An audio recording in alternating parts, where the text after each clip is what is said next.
Hello student, welcome once again. बच्चों, इस वीडियो में हम लोग क्वेश्चन नंबर 7 सॉल्व करेंगे, एक्सरसाइज 13.6 का। ये भी आपको सिंपल लगने लगेगा अगर आप इसका बेसिक कॉन्सेप्ट समझ जाओ। बहुत ही इजी तरीके से मैं आपको इसको सॉल्व करना सिखाऊंगा। कुछ भी हम लोग डेसिमल वगैरह में नहीं जाएंगे, सिंपली सॉल्व करेंगे। देखो यहाँ पर क्या बोला जा रहा कि ये lead pencil consist of a cylinder of would with A solid cylinder of graphite field in the interior. यानी कि वही एक हमारा पेंसिल है, उसके अंदर ग्रेफाइट फील है पूरा ऊपर से लेकर के नीचे तक। जैसे पेंसिल, नॉर्मल पेंसिल में होता है ना, ये देखो ये पेंसिल है, इसको इसका ग्रेफाइट बोला जाता है। ये जो ब्लैक वाला रहता है ना, यही ग्रेफाइट का रहता है, इसी को ग्रेफाइट बोलते हैं। ठीक है, तो ये पेंसिल है, सिंपल आपको बोला गया है। अब क्या बोला जा रहा है, इस पेंसिल के बारे में क्या बताया गया है कि जो डायमीटर है पेंसिल का वो 7 मिलीमीटर है, और जो ग्रेफाइट की डायमीटर है वो 1 मिलीमीटर है। अब अगर इसका जो लेंथ है पेंसिल का वो 14 सेंटीमीटर हो, तो find the volume of the wood and that of the graphite. यानी कि आपको वुड का वॉल्यूम, लकड़ी का जो है ना वॉल्यूम, वो पता करना है। इसमें देखो दो चीज़ें होती है, या तो लकड़ी होता है या तो उसका ग्रेफाइट होता है। तो अपने को लकड़ी का भी वॉल्यूम पता करना है और इस ग्रेफाइट का भी वॉल्यूम पता करना है। अब ये पता कैसे करेंगे, आइए मैं आपको इसको कॉपी में समझाता हूँ एकदम बेसिक तरीके से। तो देखो, मैंने आपको समझाने के लिए सिंपली एक यहाँ पर डायग्राम बना लिया है। अगर हम लोग पेंसिल को शार्प नहीं करते हैं तो उससे पहले वो कुछ इस तरीके का दिखता है। उसका ऊपर वाला जो पार्ट रहता है वो इसी तरीके से दिखता है। ये साइड साइड में लकड़ी रहता है और बीच में आपको उसमें गोल गोल ग्रेफाइट दिखेगा। जब हम लोग शार्प नहीं किए रहते तब की बात है। ठीक है, अब हमसे यहाँ पर क्या बोला गया है कि ये जो लकड़ी है यहाँ से लेकर के यहाँ तक, ठीक है, इस तरीके जो आपको लकड़ी दिख रहा है ना, ये लकड़ी वाला पार्ट है। तो इसका आपको वॉल्यूम बताना है। उसके अलावा जो ग्रेफाइट है उसका भी वॉल्यूम बतानी है। देखो नीचे जब जाएंगे तो ये लंबा सा दिखेगा आपको। मैं नीचे का बनाया नहीं हूँ, पेंसिल तो कुछ इस तरीके का होता है। बस मैं आपको ऊपर का मेन समझाना चाहता हूँ कि मेन समझ जाओ, नीचे तो ऑटोमेटिक बन जाएगा। तो अब ये जो साइड साइड का, ये मतलब बीच बीच का जो एरिया है ना, लकड़ी वाला एरिया, ये हम लोग एरिया मतलब बोले तो इसका वॉल्यूम, ये हम कैसे निकाल सकते हैं। तो जैसे मैंने आपको क्वेश्चन नंबर 2 में समझाया था, सेम वही चीज़ है। हम क्या करेंगे कि पूरा वॉल्यूम में से ये ग्रेफाइट वाला वॉल्यूम को माइनस कर देंगे। अगर हम लोग पूरे में से इतना एरिया को माइनस कर दें, हटा दें, तो बचेगा क्या, यही लकड़ी वाला एरिया बचेगा, लकड़ी वाला वॉल्यूम बचेगा। तो बस वही वाला जो फॉर्मूला हमने वहाँ पर यूज़ किया था ना, वही फॉर्मूला यहाँ पर भी हम लगाएंगे। यानी बड़े वाले में से छोटे वाले एरिया को, वॉल्यूम को सॉरी, माइनस करने के बाद जो हमारा फॉर्मूला बन रहा था वही फॉर्मूला क्या था आपको याद भी होगा, पाई था। फिर जो हमारा बड़ा वाला रेडियस था उसमें से हम लोग छोटे वाले रेडियस के स्क्वायर को माइनस करते थे और फिर हम लोग एच लगा देते थे। जैसे क्वेश्चन नंबर 2 था ना, सेम वैसे ही बनेगा। बस यहाँ पर आपको इसका बेसिक समझना है। तो देखो अभी मैं आपको फॉर्मूला समझाऊंगा, चिंता मत करो। फिलहाल हम लोग यहाँ पर देखो डायमीटर दिया हुआ है और हाइट दिया हुआ है, रेडियस तो दिया नहीं हुआ है, और वॉल्यूम के लिए रेडियस की जरूरत है। तो हम लोग यहाँ से पहले तो रेडियस निकाल लेते हैं। अब दो चीज़ यहाँ पर आप देखना कि जो हमारा डायमीटर है वो मिलीमीटर में दिया हुआ है और हाइट हमको सेंटीमीटर में दिया हुआ है। तो अगर मैं इसको सेंटीमीटर में कन्वर्ट करूंगा तो मेरा आंसर डेसिमल में आ जाएगा। और मैं चाहता हूं कि आप डेसिमल में कंफ्यूज बिल्कुल मत हो। तो हम लोग इसको डेसिमल में कन्वर्ट नहीं करेंगे, इसको मिलीमीटर में बना देंगे, और जो लास्ट में आंसर आएगा उसको डेसिमल कर देंगे। क्योंकि डेसिमल लास्ट में करना आसान होता है, लेकिन बीच में जब सॉल्व करते रहो ना और बार बार डेसिमल आ जाता है तो बहुत कंफ्यूजन हो जाता है। इसलिए हम लोग अभी डेसिमल वगैरह कुछ नहीं करेंगे। सिंपल अगर मुझे रेडियस निकालना हो तो मान लो पेंसिल का रेडियस को मैं कैपिटल आर कर देता हूँ, क्योंकि ये बड़ा सा रेडियस है, यहाँ से लेके यहाँ तक है। तो कैपिटल आर इक्वल टू हो जाएगा हमारा 7/2 मिलीमीटर, क्योंकि हम लोग इसको डिवाइड देंगे 2 से रेडियस निकालने के लिए। डायमीटर को 2 से डिवाइड दे दो तो रेडियस आ जाता है। तो इसका जो रेडियस हो जाएगा बड़े वाले का, यानी पेंसिल का, वो 7/2 हो जाएगा। उसी तरीके से ग्रेफाइट का अगर अपन रेडियस निकाले तो इसको मैं स्मॉल आर से डिनोट कर देता हूँ, क्योंकि ग्रेफाइट का जो रेडियस है वो छोटा हो जाएगा, क्योंकि इसका डायमीटर भी छोटा है। तो देखो मैं इसको डायमीटर को भी यहाँ पर कैपिटल डी और स्मॉल डी से मैंने रिप्रेजेंट किया हुआ है। तो यहाँ से मेरा जो आर निकलेगा ग्रेफाइट का वो 1/2 हो जाएगा, क्योंकि जितना भी डायमीटर है उसको 2 से डिवाइड दे दो तो हमको रेडियस मिल जाता है। तो इस तरीके से हमने दोनों का रेडियस निकाल लिया। हाइट को भी हम लोग उसी में कन्वर्ट कर देते हैं, मिलीमीटर में कन्वर्ट कर देते हैं। तो 1 सेंटीमीटर इक्वल टू 10 मिलीमीटर होता है। तो यहाँ पर बस हम लोग क्या करेंगे, इसका 10 से मल्टीप्लाई कर देंगे। तो 14 का 10 से मल्टीप्लाई करोगे तो 140 आ जाएगा। यानी इतना मिलीमीटर जो है वो उस पेंसिल की हाइट है। क्लियर। अब जैसे कि मैंने आपको बताया कि बड़े वाले के वॉल्यूम में से छोटे वॉल्यूम को अगर आप माइनस करोगे तो आपको ये लकड़ी का जो पार्ट है ना, वुड वाला, उसका वॉल्यूम पता चलेगा। तो आप यहाँ पर क्या करो, सिंपली लिखो वॉल्यूम ऑफ वुड। ठीक है, लकड़ी का जो वॉल्यूम है उसको निकालने के लिए हम लोग बड़े वाले में से छोटे वाले वॉल्यूम को माइनस करेंगे। तो बड़ा वॉल्यूम यानी कि पाई आर स्क्वायर एच, ये बड़े वाले हमारा जो पेंसिल है यानी पूरा गोल गोल, उसका वॉल्यूम निकलेगा।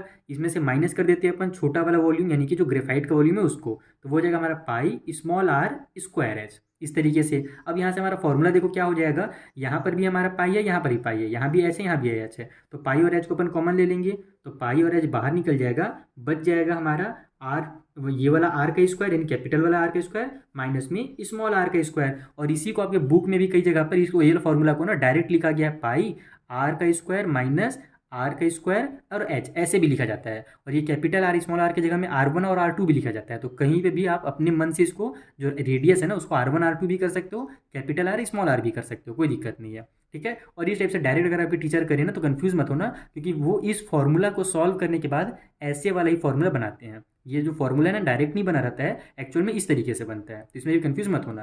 तो वॉल्यूम ऑफ पुट का ये हमारा फॉर्मूला है, बस इसी फॉर्मूला में पुट करो वैल्यूज़ को और आपका आंसर निकल जाएगा। तो देखो पाई की जगह में 22/7 हो जाएगा। हाइट हमने कितना लिख लिया है 140। ठीक है। ये वाला हम लोग mm वाला निकालेंगे, ध्यान रखना कि तीनों का यूनिट सेम होना चाहिए, तो तीनों को हम लोग mm वाला में सॉल्व करेंगे। आर का स्क्वायर है यानी कि बड़े वाला आर का स्क्वायर यानी 7/2 का स्क्वायर हो जाएगा। उसके बाद है ना, इसको इस तरीके से मैं ब्रैकेट लगा देता हूँ बड़ा वाला, क्योंकि यहाँ पर अंदर में हम लोग खुद ब्रैकेट लगा रहे हैं। उसके बाद माइनस में स्मॉल आर का स्क्वायर है, तो ये हो जाएगा 1/2 का स्क्वायर। और ये सब मिलीमीटर में, देखो ये भी मिलीमीटर में है ना। और यहाँ पर हमारा ये दोनों भी मिलीमीटर में है, यानी यहाँ पर मिलीमीटर का स्क्वायर हो गया और ये मिलीमीटर मिल करके मिलीमीटर का क्यूब बना लेंगे, इसीलिए वॉल्यूम हमारा हमेशा क्यूब यूनिट में निकलता है। अब सॉल्व करो तो 7 × 1 = 7, 7 × 2 = 14, ये 0 का 0 उतर जाएगा। उसके बाद इन दोनों का मल्टीप्लाई करोगे तो 22 2 हो जाएगा हमारा 44, 0 का 0 उतार दो। ठीक है। अंदर में देखो कितना आ रहा है, तो अंदर में हमारे पास 7 का स्क्वायर 49 हो गया, नीचे 2 का स्क्वायर 4 हो जाएगा, माइनस की साइन लगाओ, 1 का स्क्वायर 1 ही रहेगा, नीचे 2 का स्क्वायर 4 हो जाएगा, मिलीमीटर का क्यूब। तो यहाँ से हमारा 440, ये देखो डिनोमिनेटर सेम है तो सिंपली बस एक बार डिनोमिनेटर को लिख लो 4 को और ऊपर न्यूमिनेटर को आपस में सॉल्व कर दो, तो 49 में से 1 माइनस हो जाएगा हमारा, तो 48 आ जाएगा यहाँ पर मिलीमीटर का क्यूब। अब इसको भी हम लोग सॉल्व कर सकते हैं, 4 × 1 = 4, 4 × 12 हो जाएगा हमारा 48। अब यहाँ पर हो जाएगा हमारा कितना, इन दोनों का आपस में मल्टीप्लाई, जब हम लोग ब्रैकेट ओपन करेंगे तो यहाँ पर कोई साइन नहीं, मल्टीप्लाई की साइन है, तो दोनों का साइड में जल्दी से लो मल्टीप्लाई कर दो।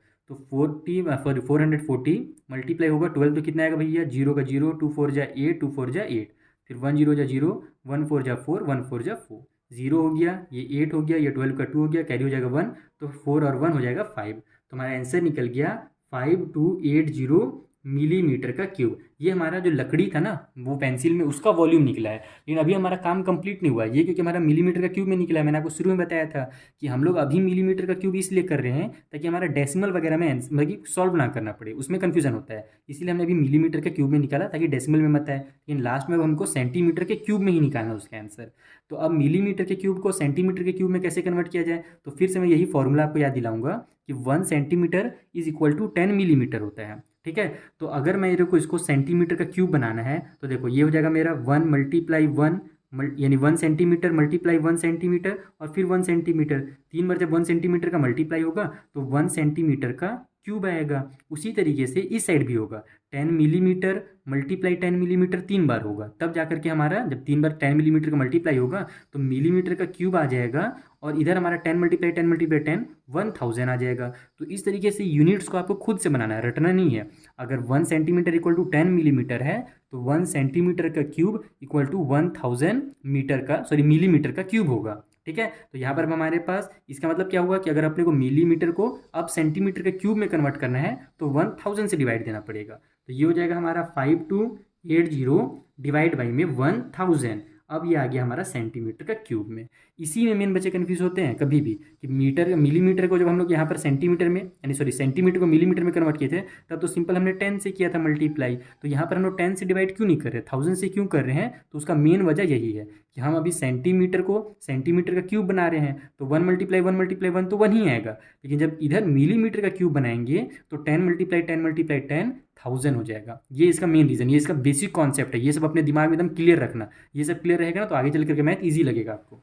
तो अब यहाँ पर इसको जल्दी सॉल्व कर लो, 0 से 0 कट हुआ, नीचे 2 0 है तो राइट साइड से 2 डिजिट पर डेसिमल लगा दो, तो 5.28 सेंटीमीटर का क्यूब इसका आंसर निकल गया। हमारा ये निकला है पहला वाला आंसर। यहाँ पर हमको जो बोला था ना कि वॉल्यूम ऑफ वुड निकालिए, अब उसके बाद हमने उससे बोला था ग्रेफाइट का भी वॉल्यूम निकालिए, तो यहाँ पर लिखो वॉल्यूम ऑफ ग्रेफाइट। तो ग्रेफाइट के वॉल्यूम का सिंपल फॉर्मूला बन जाएगा हमारा, क्योंकि वो क्या सिलेंडर के शेप में है, तो बस पाई r²h, यही हमारा फॉर्मूला होता है वॉल्यूम निकालने के लिए किसी भी सिलेंडर का। और यहाँ पर मैंने स्मॉल r इसीलिए लिखा है क्योंकि हमारा जो ग्रेफाइट का वॉल्यूम है उसको हमने वॉल्यूम बोलो रेडियस है उसको हमने स्मॉल r से डिनोट किया था, इसलिए मैं यहाँ पर स्मॉल r लिख रहा हूँ।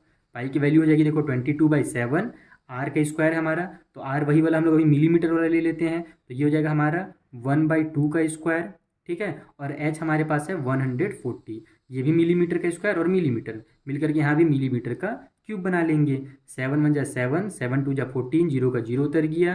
ये हो जाएगा हमारा फिर से वही 22 मल्टीप्लाई में, ये 1 का स्क्वायर 1 ही रहेगा, 2 का स्क्वायर 4 हो जाएगा, मल्टीप्लाई में 20 मिलीमीटर का क्यूब। ठीक है। अब यहाँ से हमारा 4 से भी कट हो रहा है, 4 से कट कर लो, 4 × 1 = 4, 4 × 5 = 10, सॉरी 4 × 5 = 10 बोल रहा हूँ, 4 × 5 = 20। अब हमारा डिनोमिनेटर क्लियर हो गया, न्यूमिनेटर का मल्टीप्लाई कर दो, 5 × 2 = 10 का जीरो, कैरी हो गया 1, 5 × 2 = 10 और 1 11, यानी 110 मिलीमीटर का क्यूब हमारा ग्रेफाइट का वॉल्यूम निकला है। अब इसको हम लोग सेंटीमीटर के क्यूब में कन्वर्ट कर देंगे, तो बस वही 1000 से डिवाइड दे दो यहाँ पर।